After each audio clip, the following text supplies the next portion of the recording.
आप देख रहे हैं न्यूज 18 का सोशल मीडिया प्लेटफॉर्म। मैं हूं विशाल आजम। ईरान के साथ चीन और रूस, ईरान के हक में बुलंद की आवाज। अक़वाम मुत्तहिदा यानी यूनाइटेड नेशन में मगरबी ममालिक की कोशिशों की मुखालफत। रूस और चीन ने ईरान के मामले पर अक़वाम मुत्तहिदा की सलामती कौंसिल का इजलास बुलाने की मुखालफत की है। दोनों देशों का यानी रूस और चीन का कहना है कि करारदाद नंबर 2231 अक्टूबर 2025 में खत्म हो चुकी, इसलिए सलामती कौंसिल यानी यूनाइटेड नेशंस की जो सिक्योरिटी कौंसिल है उसके पास अब ईरान के जौहरी प्रोग्राम पर, न्यूक्लियर प्रोग्राम पर बात करने का इख्तियार नहीं है। इजलास तो हुआ लेकिन इसमें कोई फैसला, करारदाद या अमली नतीजा सामने नहीं आया। कोई मेमोरेंडम पास नहीं हुआ, कोई रेजोल्यूशन पास नहीं हुआ, कोई इसका रिजल्ट नहीं सामने आया। बड़ी खबर यह है, यह खबर अक़वाम मुत्तहिदा की सलामती council United Nations security council से सामने आई है, जहां ईरान के जौहरी प्रोग्राम पर, जौहरी प्रोग्राम मतलब न्यूक्लियर प्रोग्राम पर होने वाले इजलास में रूस और चीन ने मगरबी ममालिक यानी वेस्टर्न कंट्रीज की कोशिशों की खुलकर मुखालफत की, विरोध किया। यह इजलास बरतानिया, फ्रांस और दीगर यूरोपीय देशों की दरख्वास्त पर बुलाया गया था। रूस और चीन ने इसकी मुखालफत की और लेकिन वोटिंग में अक्सरियत मिलने के बाद इजलास मुनक्किद कर लिया गया था। लेकिन यह अहम है कि ये दो जो परमानेंट देश हैं रूस और चीन, वो इसकी मुखालफत में हैं। रूस और चीन का स्टैंड यह है कि सलामती कौंसिल की करारदाद 2231, करारदाद नंबर क्या है, रेजोल्यूशन नंबर 2231, अक्टूबर 2025 में अपनी मुद्दत पूरी कर चुकी है। इसलिए अब सलामती कौंसिल के यानी सिक्योरिटी काउंसिल के पास ईरान के जौहरी प्रोग्राम पर बहस करने का कोई कार्रवाई करने का कोई कानूनी इख्तियार मौजूद नहीं है। यह करारदाद सन 2015 में ईरान और आलमी ताकतों के दरमियान होने वाले न्यूक्लियर पैक्ट की मंजूरी के लिए मंजूर की गई थी। रूस की नुमाइंदा आना एवस्टिंगवा ने इजलास में पहले कहा कि कुछ देश, कुछ मुल्क सियासी मकासद के लिए ऐसे मामलात पर बार बार सेशन बुला रहे हैं जो अब सलामती कौंसिल यानी सिक्योरिटी कौंसिल के एजेंडे का हिस्सा ही नहीं रहे। उन्होंने यह भी कहा कि ईरान के खिलाफ पुराने पाबंदियों के निजाम को दोबारा नाफिज करने की कोशिशों की कोई कानूनी हैसियत नहीं है।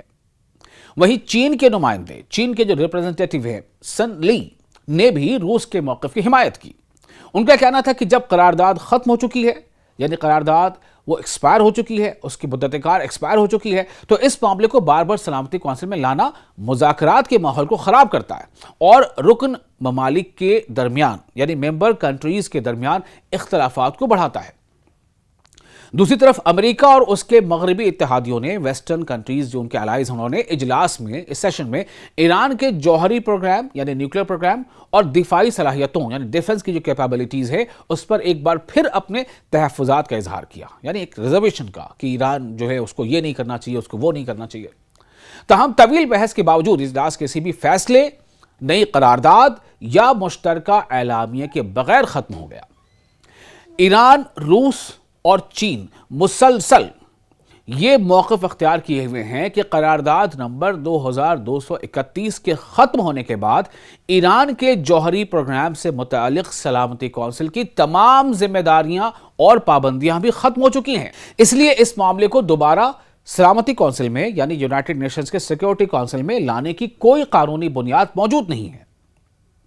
एक बार फिर आपको यह बता दें कि दरअसल पूरा मामला है क्या और अहम नुकात क्या हैं। पहला, रूस और चीन ने ईरान पर सलामती कौंसिल के इजलास की मुखालफत की। बड़ी बात है, ईरान के पक्ष में नजर आ रहे हैं रूस और चीन, और जो सच है, जो सच्चाई है जिसे वेस्टर्न कंट्रीज किनारे रख करके आगे बढ़ना चाहती हैं, वो उसे बार बार सामने ला रहे हैं, उसे आईना दिखा रहे हैं। दूसरा अहम पहलू क्या है, दोनों का यानी रूस का भी और चीन का भी, दोनों का कहना है कि करारदाद नंबर 2231 खत्म हो चुकी है, इसलिए सलामती कौंसिल के पास अब इस मामले पर इख्तियार नहीं है।